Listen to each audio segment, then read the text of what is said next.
nkhani zophanazi ku Malawi zangofika pachimake, anthu akuphedwa daily, chonde akuluakulu khala nosamala fayoti anthu akufa daily, makamaka azimayi, makamaka atsikana, makamaka ana akuphedwa daily, chonde akuluakulu khala nosamala.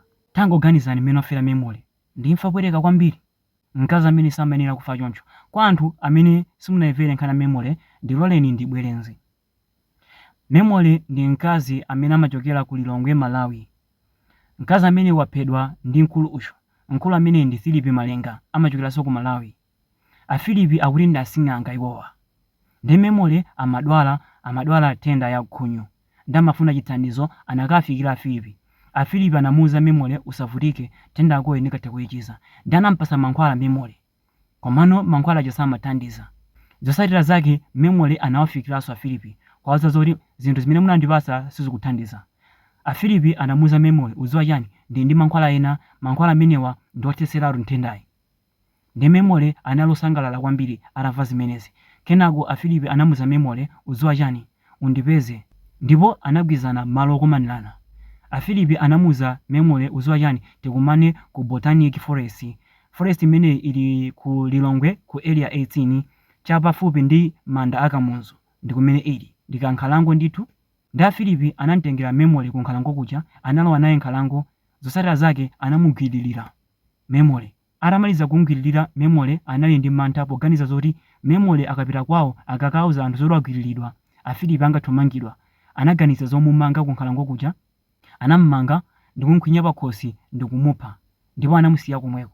Kenako apolisi anambofufuza Memory, foni ya malemuwa inapezeka ili ndi a Philip. Ndanayipeza ndiwowa. Atapanikiza mafunso anawulula zoti ya mkazi amene ndamuphadi, ndipo ali kwakuti analondolera apolisi komalo kumene anamphera Memory, ndipo anampeza ali Memory omwe ndi mmene wafera. Ndi ndabwera ndi nkhani imene ndi cholinga choti ena ake mutengepo phunziro. Akuluakulu chonde khala nochenjera. Kunjaku kwaipa sizotengera zoti uli kuti.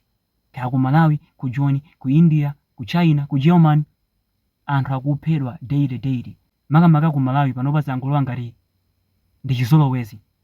Fa anthu ambiri amachoka ku Joni ndi amabwesa mchitidwe wa ku Joni ku Malawi ndi akupha anthu kwambiri ku Malawi. Palinso mnyamata wina anachoka ku Joni, atachoka ku Joni anapita ku Malawi, atapita ku Malawi anthu anamupha. Tangoganizani kupulumuka ku Joni ndi kukafera kwanu kwenikweni ku Malawi ndi zinthu zopweteka kwambiri. Bola kuphire ku Joni. Koma okupha kukhalanso azibiri ako aku Malawi. Amalawi anzako kukupanga chipongwe kukupha. Tangoganizani akuluakulu kumakhala osamala. Kumakhala osamala akuluakulu. Muchina chilichonse chimene mukupanga khala nosamala. Munthu anayipha.